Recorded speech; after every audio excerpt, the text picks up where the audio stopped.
নমস্কার।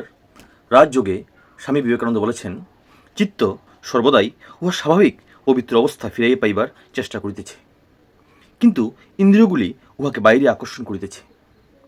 চিত্তকে দমন করা, উহার বাহিরে যাইবার প্রবৃত্তিকে নিবারণ করা ও উহাকে প্রত্যাবৃত্ত করিয়া সেই চৈতন্যঘন পুরুষের নিকটে যাইবার পথে ফিরানো, ইহাই যোগের প্রথম সোপান।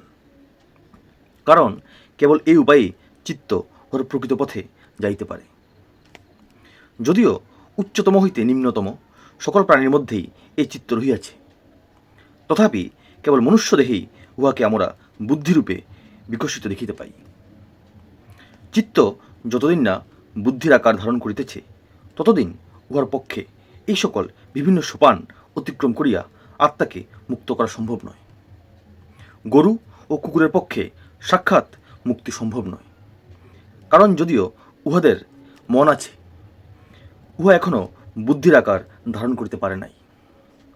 এই চিত্ত অবস্থান ভেদে নানারূপ ধারণ করে, যথা ক্ষিপ্ত, মূঢ়, বিক্ষিপ্ত ও একাগ্র। মন এই চারি অবস্থায় চারি প্রকার রূপ ধারণ করিতেছে। প্রথম ক্ষিপ্ত, যে অবস্থায় মন চারিদিকে ছড়াইয়া যায়, যে অবস্থায় কর্মবাসনা প্রবল থাকে। এইরূপ মনের চেষ্টা কেবলই সুখ দুঃখ এই দ্বিবিধভাবে প্রকাশিত হওয়া। তারপর মূঢ় অবস্থা, উহা তমগুণাত্মক, উহার চেষ্টা কেবল অপরের অনিষ্ট করা।